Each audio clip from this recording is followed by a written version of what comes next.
Good morning, Ram Ram, दुआ सलाम। Let's talk मेरे चैनल में आप सभी का फिर से स्वागत है। मैं गौतम। आज मैं एक सवाल के साथ आपके सामने हूँ। क्या अगर आपके परिवार की आय कम हो जाए तो आप अपने परिवार के सदस्यों को गलत रास्ते पर भेजकर आय कमाने का सोचेंगे? शायद आपका जवाब होगा नहीं।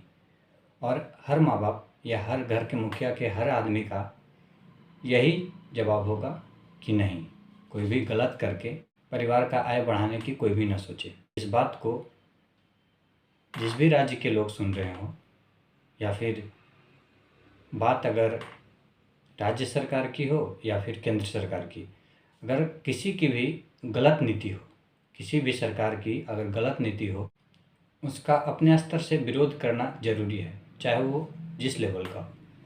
आज मैं बात करूंगा अपने झारखंड राज्य के जो राज्य सरकार है उनकी नीतियों पे, क्योंकि राज्य की जो सरकार है वो अपनी राजस्व बढ़ाने के लिए शराब की होम डिलीवरी करवाने वाली है। जहां एक ओर शिक्षा का गिरता हुआ स्तर, चाहे कोरोना के चलते हो या फिर दूसरे और भी रीजन हो, उस पर न ध्यान दे करके राज्य की सरकार राज्य का राजस्व बढ़ाने के लिए शराब पे इतना ज़्यादा ध्यान दे रही है।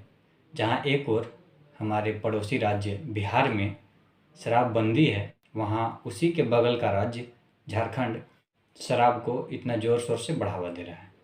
शायद यह बात सबको अच्छी न लगे, पर बात कड़वी है कि अगर किसी भी राज्य की सरकार शिक्षा पे काम न करके शराब पे काम करे तो आने वाली पीढ़ी कैसे होगी, आप सोच सकते हैं।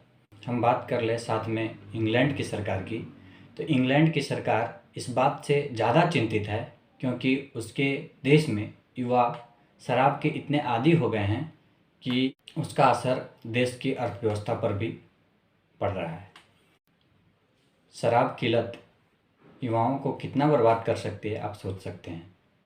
शराब से कितने घर तबाह हुए हैं। फिर भी अगर राज्य सरकार शराब बेच रही थी तो वो दुकान तक ही सीमित थी। शिक्षा के स्तर में सुधार न करके शराब के स्तर में सुधार करना किस हद तक सही है, ये आप अपने विचार से भी सोच सकते हैं। चलिए, कुछ अच्छा न सही पर कुछ बुरा तो न किया जाए, इसलिए मैं आप सभी से यह ज़रूर कहूँगा कि अपने स्तर से सरकार की गलत नीतियों का विरोध करें, क्योंकि लोकतंत्र का यह सबसे बड़ा अधिकार है।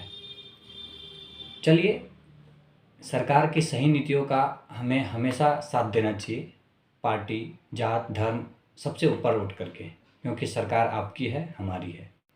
सरकार की गलत नीतियों का विरोध भी उसी मन से करना चाहिए जिस मन से आप उसका साथ देते हैं, क्योंकि इसका प्रभाव तत्कालिक दिखे न दिखे, लेकिन इसका प्रभाव आने वाले समय में बहुत ज़्यादा दिखेगा। बात शिक्षा की भी कर लेते हैं, क्योंकि शिक्षा का स्तर इस तरह से गिरते जा रहा है कि आने वाली जो पीढ़ी है उसके समझ क्षमता में काफ़ी गिरावट आएगी, और ये आपको इसका कमी तब खलेगा, तब दिखेगा जब इसका असर आपको अपने घर में दिखेगा। इसलिए एक अच्छे नागरिक के तौर पे आप भी सोच सकते हैं कि इस कदम का, सरकार की गलत नीतियों का, चाहे वो शराब हो या फिर कोई भी चीज़ हो, उस पर विरोध कितना ज़रूरी है। शायद कुछ समय के लिए राजस्व को बढ़ाने के लिए यह कदम अच्छा साबित नहीं होगा। मैं हमेशा यही बोलूँगा कि कभी भी, चाहे वो राज्य की सरकार हो या केंद्र की सरकार हो, उसके गलत नीतियों का विरोध और उसके सही नीतियों का सम्मान जरूर करना चाहिए। इसीलिए मैं ये सोचा कि सरकार की इस नीति के बारे में राज्य का हर नागरिक जाने, और इसको आप किस तरह से सोचते हैं, चाहे सही हो या गलत, कमेंट सेक्शन में ज़रूर लिखें। इसी निवेदन के साथ